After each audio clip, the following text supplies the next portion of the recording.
में महीना आ गए। फिर हम कोचिंग सेंटर खोलेंगे, ऐसी लाइब्रेरियों की मदद करेंगे। ये नई लाइब्रेरी जहाँ कंप्यूटर होना चाहिए, 4 कंप्यूटर की डिमांड कर रहे हैं। जी जी। तो एकदम तो हमारा तो आपने यहाँ लोहारली पुस्तकालय में भी मतलब लोगों हाँ, बच्चों को सहयोग करने का आश्वासन दिया है। भाई जी। सुनील भाटी ऑलरेडी ट्रस्ट में है, जी जी इस गांव के संस्थापक है। इसको तो इस लाइब्रेरी को तो हमारा ट्रस्ट पहले देगा, क्योंकि हमारी तो मीटिंग आगे और करने का क्या। नमस्कार दोस्तों, मैं राज सिंह भाटी, आप देख रहे हैं राज न्यूज एक्सप्रेस। आज लोहारली गांव में 25 जनवरी मनाई गई। 25 जनवरी के मौके पर गुजर एजुकेशन वेलफेयर ट्रस्ट के श्री नेपाल सिंह कसाना जी मुख्य अतिथि के रूप में आए। उन्होंने आके और शिक्षा के क्षेत्र में बहुत अच्छा काम कर रहे हैं।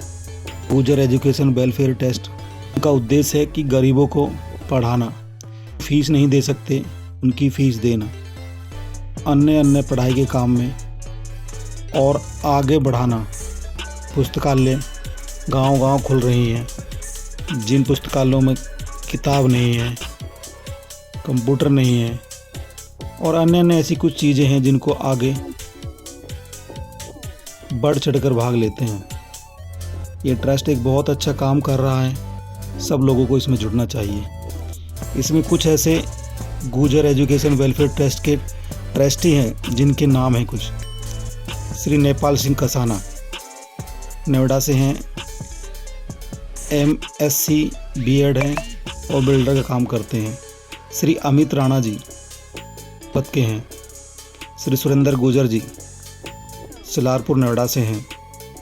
श्री अर्जुन भाटी जी मायचे ग्रेटर नोएडा से हैं। श्री विजेंद्र नागर जी वसुंधरा गाजियाबाद से हैं। श्री महाराज सिंह गुजर जी राजनगर दिल्ली से हैं। श्री संदीप बादल जी, श्री सचिन भाटी जी लोहारली ग्रेटर नोएडा से हैं। श्री सत्येंद्र सिंह जी दौसे से हैं। श्री उदित सिंह जी रूपबास दादरी से हैं। ऐसी एक लंबी लिस्ट है जो लोग इसमें जुड़े हुए हैं और अच्छा कार्य कर रहे हैं। इस कार्य के लिए मैं इनका सबका धन्यवाद करता हूँ। श्री नेपाल सिंह कसाना जी ने क्या कहा। सर आपका शुभ नाम। नेपाल सिंह कसाना। सर आप जो ट्रस्ट चला रहे हैं उसमें क्या क्या आपकी भागीदारी है और क्या आपका पूरा हुआ है। गुजर एजुकेशन वेलफेयर ट्रस्ट 1 साल पहले यानी जून 2021 में स्थापित हुआ है, जिसके हम ट्रस्ट का मैं अध्यक्ष संस्थापक हूँ और बहुत सारे साथी हैं। 10 लोगों ने शुरू किया, 1000 रुपये महीने।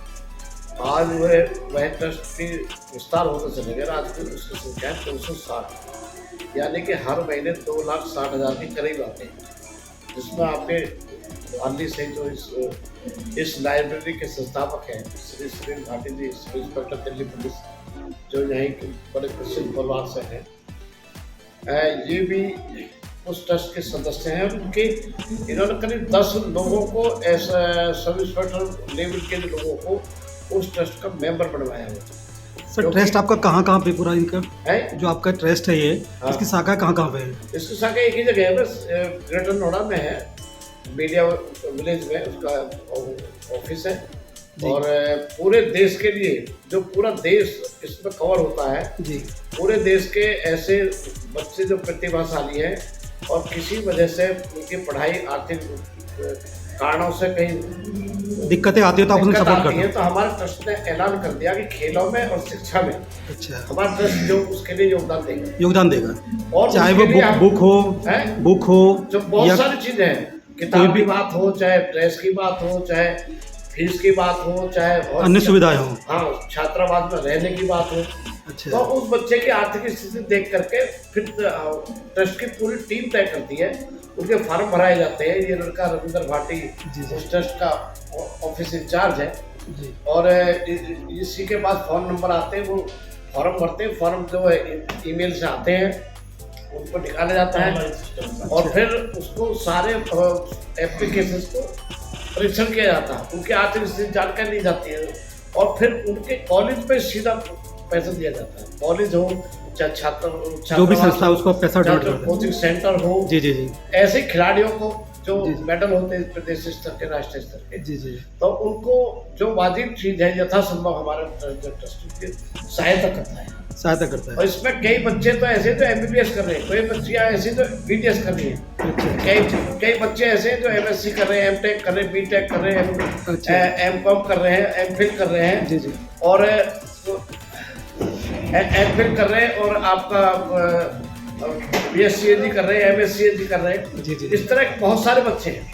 सर आपको इसके लिए कहाँ से आपको प्रोत्साहन मिला, मतलब आपने कैसे सोचा कि हम हर किसी जो गरीब बच्चा है उसके लिए हम सहायता करेंगे, तो ऐसे आपको मोटिवेशन कहाँ से मिला ये नहीं, ट्रस्ट चलाने का? मैं तो अपने आपके जीवन में कोई ऐसा हुआ, आपका मैं तो- बच्चा को आपका फ्रेंड ऐसा रहा होगा जो गरीब स्थिति से पढ़ने में अच्छा था? ऐसा कि मैं जो हूँ नंगला से छोटा, मतलब शहर साधारण परिवार से थे, जी जी जी वो दिक्कतें तो हमको भी रहती थी, जी जी लेकिन पिछले 35 हम बिल्डर काम करते हैं, 35 साल से हम शिक्षा क्षेत्र में समाज में काम कर रहे हैं, जी जी और बहुत सारे बच्चों को हमने पढ़ाया लिखाया, जी बड़े बड़े खिलाड़ियों को डेवलप किया। सौरभ गुजर जो WWE में है, जी जी जी उसको बहुत बड़ी मदद मेरे द्वारा दी गई है, अच्छा और बहुत सारे बच्चे हैं। तो अब क्योंकि फेसबुक का ज़माना है, तो मैं जब फेसबुक चलाता था तो बहुत सारे बच्चे डिमांड करते थे कि हमें भी दे दो, हमें भी चाहिए, हमें भी चाहिए, हमें भी चाहिए। तो हमने कहा भाई नेपाल से खजाना खेलो तो नहीं दे सकता, जुड़ना पड़ेगा तो लोगों को। फिर हमें लोगों को जोड़ना है। अच्छा अच्छा तो लोगों को जोड़ने की बात जब चली थी, तो उसमें ये था कि हम बड़ा ट्रस्ट बनाए, जिसमें लोग 5-5 लाख दें, 2-2 लाख दें। फिर किसी ने राय ये दी, हमारे स्टूडेंट भारती और बहुत सारे साथियों ने, अग्नि जी पहले इसको 1000 रुपये से चालू करते हैं, 1000 इसमें केवल 1000 रुपये महीना लेते हैं, न इसमें ज़्यादा न कम।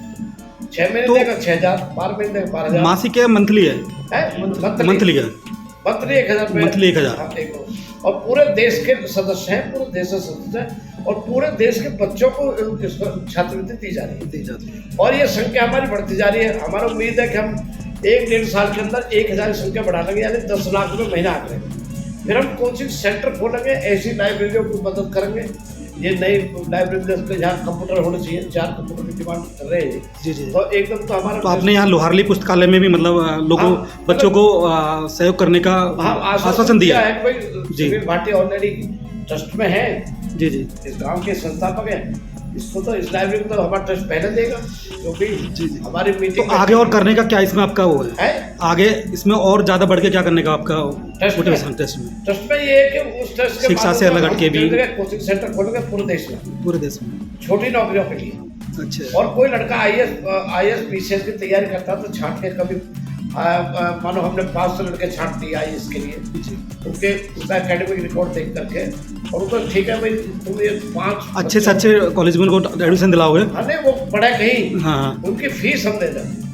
अच्छा तो ये हमारा ट्रस्ट की टीम सोच रही है, और फिर आगे अगर और विस्तार होता है तो हम एक आवासीय विद्यालय इंग्लिश मीडियम का ऐसा बनाना चाहते हैं जिसमें 75% बच्चे फीस दें, और 25% बच्चे जो गरीब परिवारों के प्रतिभाशाली उनको एडमिशन निःशुल्क रहे, रहना खाना एक ऐसा महाविद्यालय बने। ये हमारे ट्रस्ट की टीम का एक इरादा है, जिसमें जो सक्षम बच्चे हैं वो फीस दे सकें, और जो अनसक्षम बच्चे हैं वो फ्री पढ़ सकें। फ्री पढ़ सके। जी जी। और ऐसे खेलों की एकेडमी खोलने का विचार है, बड़ी सी एकेडमी जिसमें निःशुल्क मतलब उनको खुराक खाना भी दिया जाए, और छात्रावास हॉस्टल टाइप पूरा हो ना, रहने की व्यवस्था हो, खाने की व्यवस्था हाँ। हो, जो बच्चे को टेंशन ना हो कि मुझे खाना पीना कुछ करना है, यस। मतलब सब कुछ मुझे यहाँ मिलेगा, मुझे खाली पढ़ाई करना है हाँ। और अपने भविष्य और देश के भविष्य के लिए आगे बढ़ना है, तैयारी करनी है। ये हमारे पूरे ट्रस्ट में सब हाइपरफाइड है।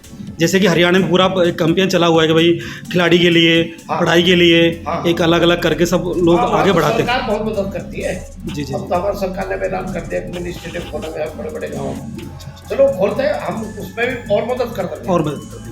अभी एक लड़की मेरे पास गई थी, सोनिका नागर, कबड्डी जी जी। कैप्टन है, जी जी। यूपी पुलिस की, जी और उसके फिर वो अभी राष्ट्रीय लेवल पर यूपी की टीम गई तो उसकी कैप्टन है वो, सोनिका नागर हमारे इलाका की है। मैंने सुना कि आप लोहारली गांव जैसे पुस्तकालय की बात कर रहे हैं, आप यहाँ से पढ़े भी हो, अपने शिक्षा भी यहाँ से ली है? 71, 72, 73 में मैंने 6ठी से लेकर 8वीं तक शिक्षा प्राप्त की है। अच्छा अच्छा। ये तो अपना गांव है, ये तो हमारे लोहारली से छोटा नंगला निकला, लोहारली से बड़ा नंगला दोनों एक ही निकला, गांव, लोहारली से हाँ, बताया जाता है कि दोनों ही गांव हैं। तो ये जो 4 गांव ही- हैं वो हम तो चारों गांवों को अपना काम मानते हैं, एक गुड्डे के।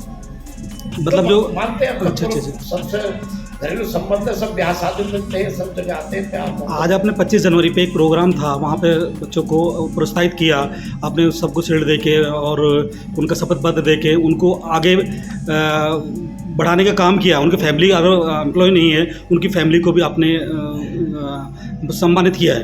तो इससे क्या लगता है कि बच्चों में और जागरूक आएगा या क्या होगा? हाँ, अभी क्या है कि मुझे तो सुनील भाटी जी ने तो संस्थापक, उन्होंने मुझे जानकारी दी, पिछले 7-8 साल में 20 बच्चे भी यहाँ सरकारी पोस्ट पर नहीं लगे थे। जी। जब से लाइब्रेरी खुली है पिछले 1-1.5 साल के अंदर, जहाँ से आज देखे जिनका हमने सम्मान किया उन बच्चों को, तो दो सब इंस्पेक्टर बने दिल्ली पुलिस में। अच्छा, और बाकी बड़े सम्मान की बात है। हाँ, बाकी पुस्तकालय से बने हैं। और 2 या 3 बच्चे यूपी पुलिस में बने हैं। आर्मी में 2-3 बच्चे गए, चले गए। यानी कुल मिलाकर 20 बच्चे ऐसे स्थापित हुए हैं अपने कैरियर के मामले में, चाहे सीटेट किया किसी ने, चाहे और दूसरी नौकरी में एग्जाम किया। हाँ, तो वही कि बच्चे को पुस्तकालय से एक मोटिवेशन मिलता है कि एक शांति वातावरण मिलता है पढ़ने के लिए, डिस्टर्बेंस नहीं होता है, इसलिए पुस्तकालय आपने दिमाग में सोचा कि पुस्तकालय खोलना चाहिए। एकांकित होकर बच्चा पढ़ता है। हालांकि हमारे समाज में ये पुस्तकालय टीम रामवीर तंवर ने शुरू करी थी। जी जी। फिर बाद में जाके लाल बहादुर जी हैं, उन्होंने उसका नाम रखते हैं ग्राम पाठशाला अलग से। अब तो देखो दोनों ने सोचा, अब तो नेता जो सरकार है वो भी सोचते हैं कि पुस्तकालय होना चाहिए। हाँ। जैसे कि मध्य प्रदेश में भी सीएम ने वहाँ के ने बोला कि पुस्तकालय हर जगह होना चाहिए। तो उन्होंने अब करीब 400 लाइब्रेरी पुस्तकालय अलग अलग क्षेत्रों में, अलग अलग जिलों में, कुछ प्रदेशों में खुलवाए, और सरकार भी उनको प्रोत्साहन दे रही है, वो सलाह देती है उनकी टीम। ऐसे ही इन्होंने ये सुनील भाटी टीम ने यहाँ करके जो काम किया, आज हमने मुझे यहाँ बुलाया गया मुख्य अतिथि रूप में, तो हमने तो बड़ी खुशी हुई, और इनकी पूरी पुस्तकालय की टीम का हमने अभिनंदन किया। अब इसे और बढ़ाओ, और हमारा गुजर एजुकेशन ट्रस्ट भी आर्थिक योगदान देगा। हम अपनी टीम से बात करेंगे और जो वो तय करेंगे, हम हमारा गुजर एजुकेशन वेलफेयर ट्रस्ट भी इसको आर्थिक मदद देगा। ये बहुत बड़ा काम है, जो सब जाति धर्म के बच्चे पढ़ते हैं।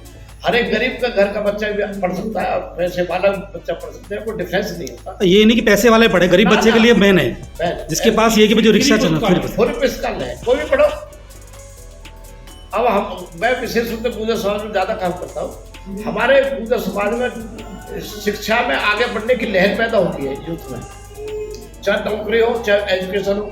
एक बड़े विकास दर है हमारे उनकी, जो हम बीट कर रहे हैं। किसान जातियों में we are number 1 in progress education. वे तो ऑलरेडी सैचुरेटेड जातियाँ थी कुछ तो। मैंने ज़्यादातर देखा गया कि जैसे कि बच्चा सिटी में पढ़ता है और विलेज में पढ़ता है, तो उसको लेके क्या डिफरेंस रहता है? सरकार भी कहती है कि भाई हिंदी है, हिंदी रहनी चाहिए, इंग्लिश पे ज़्यादा जोर नहीं देना चाहिए। तो इसमें आपका कहना क्या है? आप बच्चों को प्रोत्साहित करें पढ़ने के लिए। हिंदी भी तो हमारी मातृभाषा है। जी जी, वो तो आनी चाहिए, लेकिन अगर आपने इंटरनेशनल लेवल की एजुकेशन लेनी है तो वो भी आनी चाहिए, वो हमें इंग्लिश भी आनी चाहिए।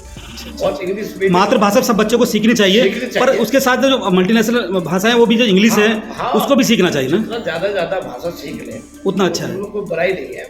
और अब तो हिंदी मीडियम के जैसे मेडिकल की पढ़ाई है, इंजीनियरिंग पढ़ाई, अब सरकार कह रही है कि हम लोग को उसमें बदल लें। जी जी जी। तो अभी पाठ्यक्रम में टाइम लगेगा, प्रोफेसर चाहिए उनके हिंदी में। वही कि अगर बाहर कुछ करना है तो किसी से तो इंग्लिश भी जरूरी जरूरत है। जैसे मेरे 4 बच्चे हैं। जी जी जी। तो मेरी 2 बेटी बीटेक MBA है, एक बेटी मेरी आर्किटेक्ट MBA है, एक बेटा मेरा MBA का टॉपर है। जी जी। चारों इंग्लिश मीडियम पढ़े हैं। आज मेरी दो बेटी, दोनों दमाद बहुत बड़े पैकेज में कनाडा में जॉब कर रहे हैं। जी जी। तो आप मानो कनाडा जाएंगे तो नहीं, ऐसा क्यों? बच्चे पढ़ते हैं यहाँ, मेडिकल पढ़ाई करते हैं और विदेश में जाकर डॉक्टर मतलब प्रैक्टिस करते हैं, ऐसा क्यों? तो उनका अपना इच्छा है। ये भी देखो, मैं एक तो अच्छी सैलरी भी विदेश में मिलती है, फैसिलिटी भी मिलती है, वो जॉब कोई कहीं कर सकता है। गवर्नमेंट का अब तो खैर एक नियम बना रखा है, 4 साल आपको MBBS MD वगैरह करके यही ग्रामीण क्षेत्रों में डॉक्टर बनकर रहना, वो सरकार का विषय है। लेकिन स्वतंत्रता जरूरी भी मेरे हिसाब से होना चाहिए। कम से कम अगर घर की माँ बाप की सेवा नहीं करेगा तो बाहर का फायदा क्या होगा? हर एक को स्वतंत्रता को ध्यान रहे, प्रैक्टिस करें, आगे चले जाए। तो वो वहाँ के अब हमारे देश में इतने मेडिकल कॉलेज खुलते जा रहे हैं धड़ाधड़ कि उस देश के तो यही इलाज करा रहे हैं आकर के। धन्यवाद सर, धन्यवाद। ठीक है। अगर आपको ये खबर अच्छी लगी हो तो चैनल को लाइक करें, शेयर करें सब्सक्राइब करें। राज न्यूज़ एक्सप्रेस आपका चैनल है, राज न्यूज़ अमृतवाणी आपका चैनल है। आप हमको मोटिवेशन करेंगे, लोगों को फॉरवर्ड करेंगे तो हमारा उत्साह बढ़ता है और आपको हम नई नई खबरें दिखाते रहेंगे। धन्यवाद।